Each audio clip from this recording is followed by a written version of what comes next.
The scariest gut feeling of my life. Why I had to flee my own family.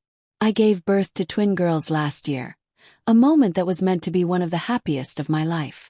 I had kept the pregnancy mostly a secret, hoping to surprise my family when the babies arrived. But 1 month before I gave birth, tragedy struck. My sister's baby passed away from SIDS. The entire family was devastated. I grieved too, silently and respectfully, while keeping my own joy tucked away. When my daughters were born, most of my family visited to meet them, except for my sister and her husband. Understood. They were still mourning. But when my sister finally did show up, she brought her mother-in-law along. That was the beginning of a nightmare I could never have imagined. Her mother-in-law took one look at my babies and said with eerie certainty, "God sent another baby for your sister." Then she added, "One of these twins is our lost child, come back to us." Froze. I told them firmly, clearly, both babies are mine. They didn't argue, but they exchanged strange looks like they knew something I didn't. My husband stepped in, took our daughters from their arms and asked them to leave. Felt strange, unsettling. But what came next was terrifying. Later that day, my own mother came to visit. She didn't congratulate me. She didn't smile. She sat down and quietly said, "You should give one of the twins to your sister. She's grieving. You don't need 2 babies." I refused, horrified. "They are both mine." The next morning, at exactly 3 a.m., we saw something that made my blood run cold. Our Ring camera showed my sister's mother-in-law standing silently in front of our door, head bowed, whispering and praying. She was alone, unmoving, praying in the dark. We stared at the footage, chilled to the core. That was the moment my husband and I looked at each other and knew, we need to leave. But it got worse. Every single day for the next week, we woke up to a gutted dead bird on our porch. The siding of our home was stained red. Animal blood, confirmed by the police. But they couldn't do anything unless we proved who was behind it. A restraining order couldn't be filed without solid evidence. Still, we had a strong suspicion. And our Ring footage confirmed it again. Her mother-in-law was visiting in the dead of night.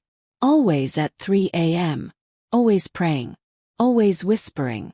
When I confronted my sister about her mother-in-law's disturbing behavior, she shocked me even more. She said I was being selfish.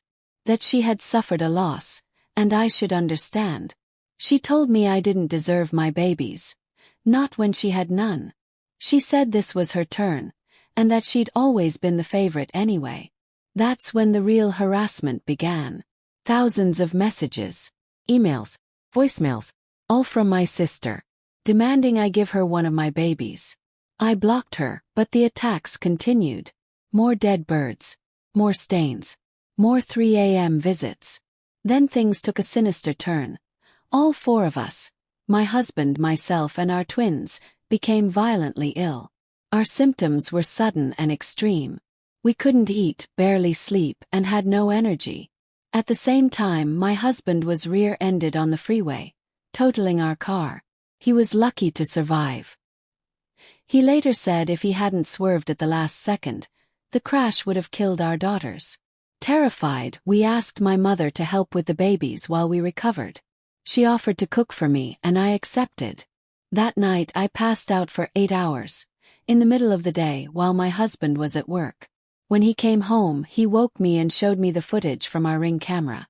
While I was unconscious, my mother had let my sister and her husband into our home. I watched, stunned, as my sister picked up one of my babies, cradled her, breastfed her, and posed for family photos. In my home. With my child. Without my consent. Then my husband found the empty sleeping pill box in the trash. My mother had drugged my soup. We left that night. Packed what we could, put the rest in storage, and checked into a hotel. We filed restraining orders against my mother, my sister, and her husband.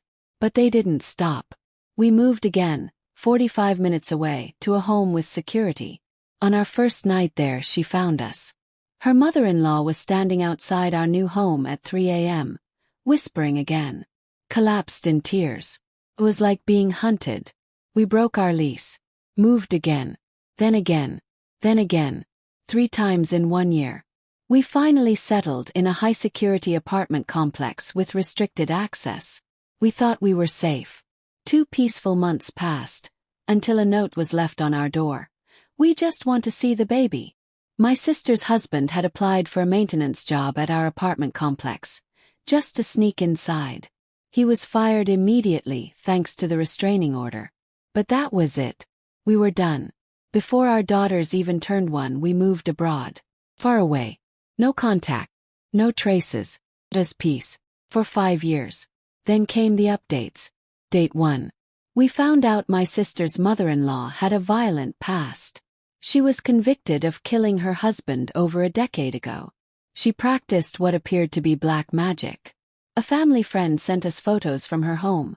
A room full of candles, strange symbols, and photos of people she had prayed for. Ours were among them. That explained the illness. The crash. The persistent fear.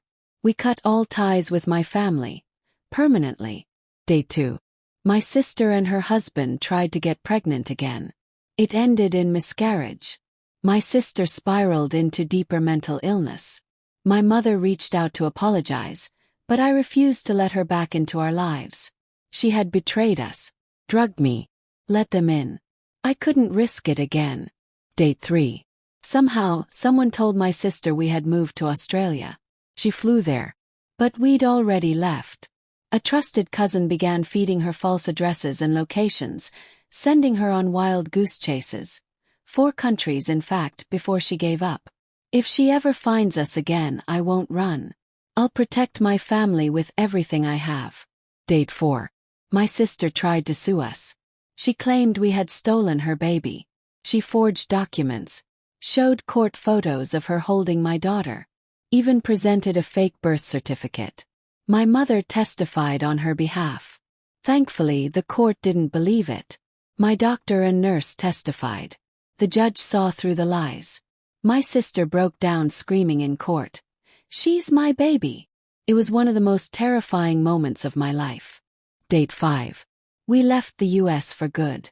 We built new lives in a new country. We changed our names. I don't talk to anyone from my old family. I never will. My daughters are safe. My husband is safe. I'm safe. This was the scariest gut feeling I've ever experienced, the kind that turns your stomach and tells you run. I listened to it, followed it, and it saved my children's lives.